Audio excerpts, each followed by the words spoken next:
Q106.7 weather. Here's your KQNK forecast. Chance for showers today, otherwise cloudy skies expected. High temperatures reach up to 53. Winds out of the northwest, 5 to 10 miles per hour. Chance of rain showers tonight. Lows level off around 22, partly cloudy. Ample sunshine expected tomorrow, high of 51.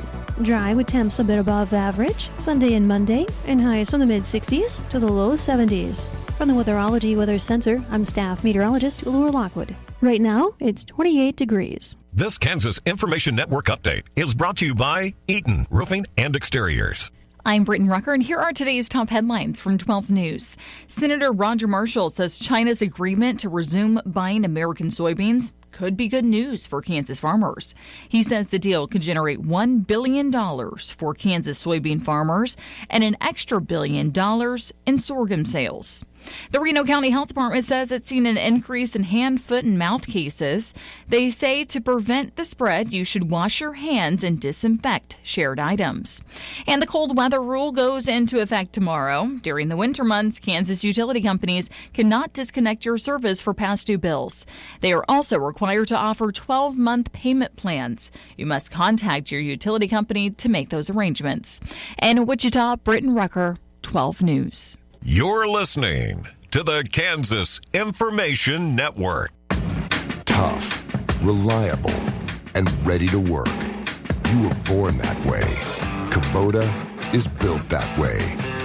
Our entire ag lineup, featuring versatile tractors and hay tools, powerful skid steer loaders, and the rugged Sidekick utility vehicle, is designed with the engine of a Kubota and the heart of a farmer. Visit KubotaUSA.com to find a dealer near you. Ashiro's work is never done. You care for the house, the kids, and our future. We're so grateful for all you do. Now it's time to care for yourself and save a little more for retirement. A free 3-minute online check can give you the personalized tips you need to boost your retirement savings now. Visit aceyourretirement.org today. A public service announcement brought to you by AARP and the Ad Council. Your KQNK News is being brought to you by Firebolt Ag LLC, serving all of your chemical and fertilizer needs. Kansas Senator Jerry Moran says he wants to get to the truth behind recent reports of veterans defrauding the system. As chairman of the Senate Veterans Affairs Committee, Moran convened a hearing in Washington this week to examine claims of misconduct in the nation's Veterans Benefits Program. The hearing follows a Washington Post investigation that alleged the Department of Veteran Affairs uses outdated policies, sometimes granting large payments for relatively minor conditions, and that some veterans exaggerated or fabricated their disabilities. Moran said while fraud must be addressed, the articles left the impression that many veterans are dishonest, something he strongly disputes. Several lawmakers from both parties agreed that fraud is rare. Illinois Senator Tammy Duckworth, herself a combat veteran, warned against allowing a few bad actors to reshape the entire system, saying it would make benefits harder to access for those who truly need them. Experts at the hearing, including the VA Inspector General and a GAO representative, acknowledged that while outright fraud is uncommon, the VA's disability system remains outdated, with lax oversight, slow modernization, and staff shortages creating ongoing challenges. Moran said the committee's goal is to ensure that the benefits process remains timely, accurate, and fair, while continuing to serve the nearly 47,000 Kansas veterans who receive disability benefits today. Daylight savings time ends on Sunday, November 2nd, and the American Red Cross encourages everyone to test their smoke alarms as they turn their clocks back to make sure the devices are working. Working smoke alarms cut the risk of dying in a home fire in half, as you only have about 2 minutes to safely get out, said Jane Blocher, Executive Director from the Red Cross of Greater Kansas. Every second counts when there's a home fire, and the sooner an alarm alerts you to a fire, the sooner you can get to a safer place. When daylight savings time ends this week, test your smoke alarms to help prevent a tragedy in your home. This year, local Red Cross volunteers responded to help over 500 people in Greater Kansas affected by 150 home fires, which account for most of about 65,000 disasters that the Red Cross responds to annually across the country. When turning your clocks back this weekend, test your smoke alarms and replace the batteries if needed. Visit redcross.org/fire for more information, including an escape plan to create and practice with your family, or download the free Red Cross Emergency app by searching American Red Cross in app stores. If you need help, if you cannot afford to purchase smoke alarms or are physically unable to install one, the Red Cross may be able to help. Contact your local Red Cross for help. In Nebraska news, a district judge in Red Willow County issued 2 rulings on Monday in the lawsuit against an ICE facility in McCook. The lawsuit, filed by Nebraska Appleseed on behalf of former State Senator Diana Shimmick and 13 McCook residents, sought a temporary restraining order and a temporary injunction to stop Governor Jim Pillen and the Nebraska Department of Correctional Services from turning the work ethic camp into an ICE detention facility. In a ruling issued Monday, District Judge Patrick Heng overruled and denied the defendant's motion to dismiss the case and the plaintiff's motion for a temporary injunction. The ruling means the lawsuit can continue, but the ICE detention facility will proceed to open by November 1st. In the lawsuit, the plaintiffs argued that the state of Nebraska is violating the Nebraska Constitution and state law by changing the facility's purpose without legislative approval. The state of Nebraska argues the state law allows the NDCS to manage state correctional facilities and that the governor may work with federal agencies. An hours-long hearing on the lawsuit was held in McCook on Friday. A day before that hearing, Pillen announced that the work ethic camp had passed its final inspection by ICE. The facility will continue to be owned and operated by NDCS in accordance with the initial contract that runs through September 29, 2027. Use of the facility will net the state around $14 million annually, according to Pillen. Taking into consideration all costs associated with housing detainees, Pillen said the state will receive $2.4 million per month. I'll be back with more after this. Firebolt Ag is a full-service fertilizer and chemical retailer. They customize products for individual farmers' needs, with the primary focus being customer profitability. Let Josh and Jack help you get the most out of your farm ground. They also provide in-house marketing with Ron Wall of Flatwater Solutions. Visit Ron in Phillipsburg or call Josh at 785-854-8484 or Jack at 308-840-2819. Firebolt Ag, your leader in agriculture. Now we'll hear from Fig Millen and Norton's head cross-country coach, George Rossi, to update on the team at the state meet in Rim Rock. I'm here with head cross-country coach George Rossi. Coach, last week you had your regional tournament, traveled down to Dodge City, and that was a multi-classification race there, or 6A and, of course, a 3A. The girls finished in second at that on their race, and you had a champion there. Let's talk about how the girls did. Well, the girls had a really good day. It's the thing about cross country is you never know during the race like where you're at most of the time as far as team scoring goes. And we knew Scott City and us would be close, and we knew Ellsworth was going to be tough. But Ellsworth really gave us a race. And then during the race, Ellsworth and Hoisington and Southwestern Heights, all those girls have about the same style of uniform. And man, you see all those red uniforms, and I was hitting the panic button pretty hard because there was a lot of them in between our girls and really didn't know. And we knew that Lakin was also, going to be challenging it for a spot to go to state. And, even after the race, it was kind of hard to wait. But my wife does her figuring at the end of the race and had it figured out before the live scoring did. So she said we were okay. And, that was a great thing to qualify again to go to the state meet. And like you said, we had a regional champion.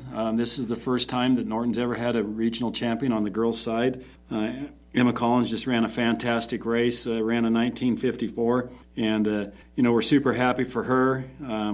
She puts in the work. She's done a lot of work this summer. She's won 5 races this year, so we just want to keep that moving forward. Kaysen Miller also had a really good race. She was in 7th place, so she medaled as well. And Cassidy McLean was just outside of the medal. She finished in 17th. And Savannah Runback ran a really good race. She won one of her better races in the year. She finished 19th as well. Danica Frick ran a really good race, finished in 29th. And Lorelei Granberry was 40th, and Clara Wessel was right behind her at 41st. So, I thought our girls did a great job. Sometimes it's kind of easy to hit the panic button a little bit, but they did a great job of going out and competing. And, we get to survive and move on to the state meet in Lawrence next week, and so we're very happy about that. Coach, the boys division, and you kind of thought maybe that there's probably a top 4, top 5 teams in this regional, and Norton finishes in 4th, but they have a placer. We did. We knew it was going to be tough. We were kind of on the outside looking in, but I thought our guys, we did a good job. We were a lot closer this year.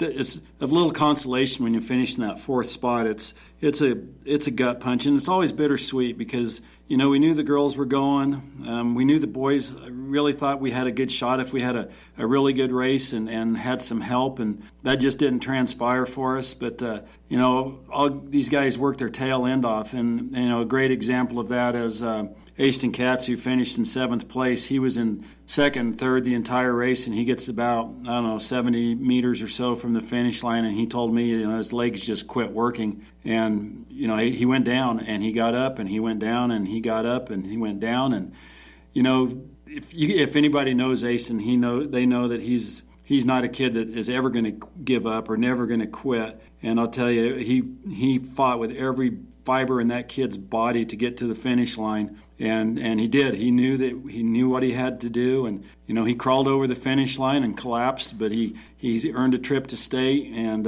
we're super happy for him.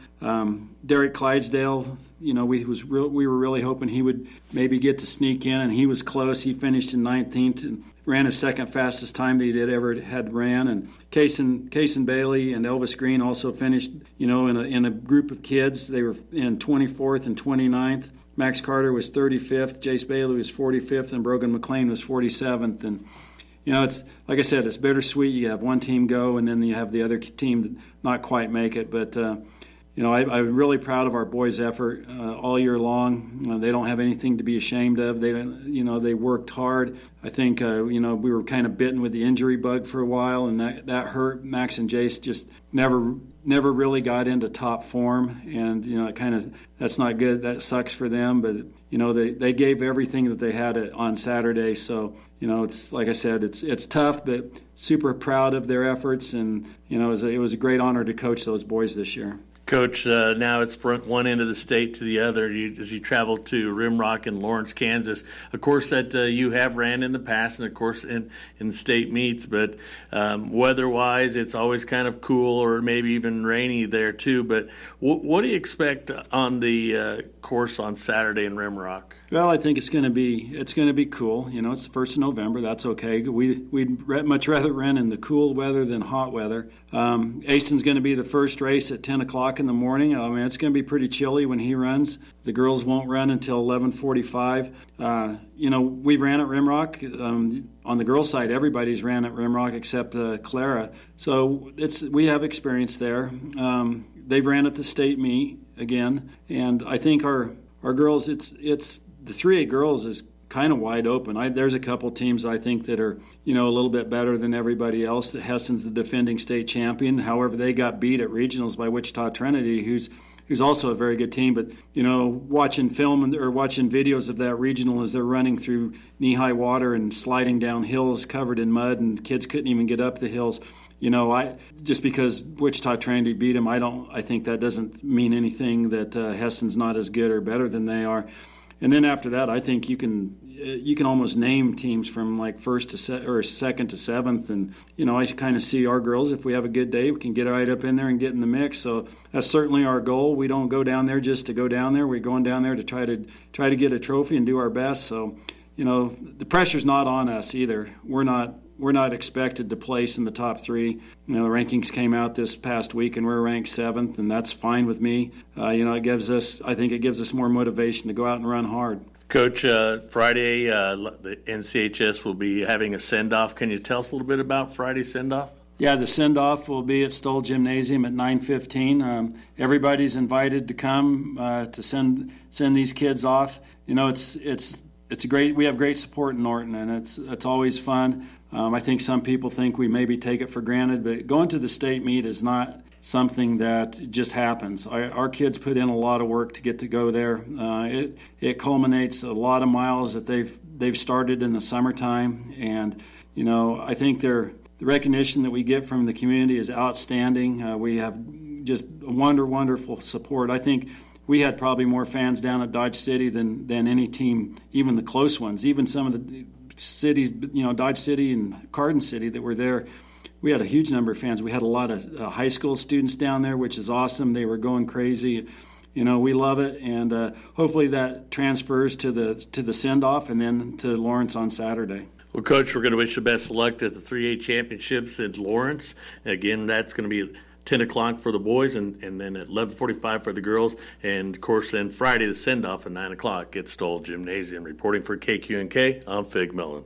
Thank you, Fig and Coach Rossi, and good luck to the cross-country team at the state meet in Lawrence. Your menus today for Eisenhower Elementary: lunch will be beef and noodles, whipped potatoes, green beans, mandarin oranges, cheese roll, and milk. At the junior-senior high school for lunch, they will have pizza bar or chicken strips, whipped potatoes, gravy, fruit, and milk. Your KQNK News has been brought to you by Firebolt Ag, LLC, farmers helping farmers succeed. You can contact Firebolt Ag today to get the most out of your farmland.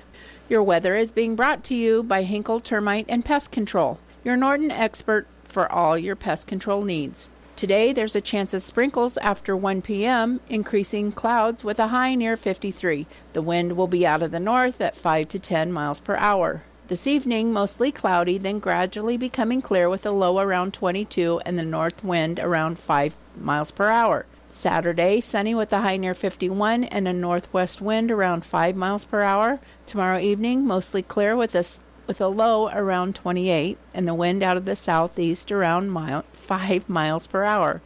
I'll be back with more weather after this. When you've got bugs, we know what a nuisance that can be. Lock 'em out. From Hinkle Termite and Pest Control, Lock 'em Out is our very effective residential insect prevention program. We'll come to your place and treat your foundation plus all insect entryways. And while we're there, receive a free termite inspection. Call Mr. Rich Wenzel, our certified technician in Norton, at 785-202-0167. That's 202-0167.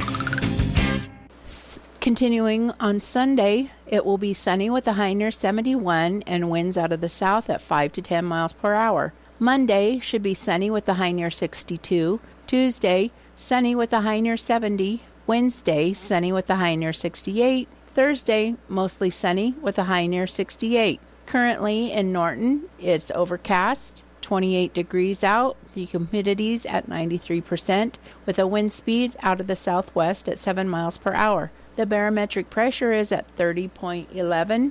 The dew point is at 27%, and the wind chill is at 21%. Your weather was brought to you by Hinkle Termite and Pest Control in Norton. You can call Hinkle Termite and Pest Control at 785-202-0167 for all your pest control needs. Your Kansas Sport Report is being brought to you by United Northwest Federal Credit Union, where everything they do for you. Fall into savings at United Northwest Federal Credit Union. Right now, cruise into autumn with vehicle loan rates as low as 5.50% APR on qualifying vehicles. This special applies to new money only on 2015 and newer. The perfect way to upgrade your ride for the season. But don't wait. These rates won't last past the fall breeze. Terms and conditions apply. UNWFCU is federally insured by NCUA and is an equal housing lender. Visit UNWFCU today to harvest your savings. KIN Sports, I'm Spencer Dupuis. Kansas freshman Darren Peterson has been named to the 20-member 2026 NABC Division I Player of the Year preseason watch list. The National Association of Basketball Coaches, NABC, released on Thursday. Peterson is looking to become the fourth Jayhawk to win the NABC Player of the Year, joining Drew Gooden in 2002, Nick Collison in 2003, and Frank Mason, the 2017 recipient. In his unofficial college debut, Peterson scored 26 points, including 6 3-point field goals with 4 rebounds and 5 steals in KU's 90-82 victory over number 11 Louisville in an exhibition game back on October October 24th. He opens the season Monday against Green Bay at Allen Fieldhouse. On the women's side at KU, junior guard Maya Nichols earned her second preseason honor of the week Thursday as one of 50 players named to the 2025-2026 Jersey Mike's Naismith Trophy Women's Player of the Year watch list presented by AXIA Time. Named in honor of Dr. James Naismith, the creator of the game of basketball, the Naismith Women's Basketball Player of the Year was presented since 1983 and is given to the top basketball player in the nation ever since. KU women get the season started next Wednesday as they host Kansas City. KIN Sports, I'm Spencer Dupuis. Adoption of teens from foster care is a topic not enough people know about, and we're here to change that. I'm April Dinwiddie, host of the new podcast, Navigating Adoption, presented by Adopt US Kids. Each episode brings you compelling real-life adoption stories told by the families that live them with commentary from experts. Visit adoptuskids.org/podcast or subscribe to Navigating Adoption, presented by Adopt US Kids. Brought to you by the U.S. Department of Health and Human Services Administration for Children and Families and the Ad Council. Pause. It's true. Many of us spend more time Roll Call. Brought to you by Storin Corn Herbicide.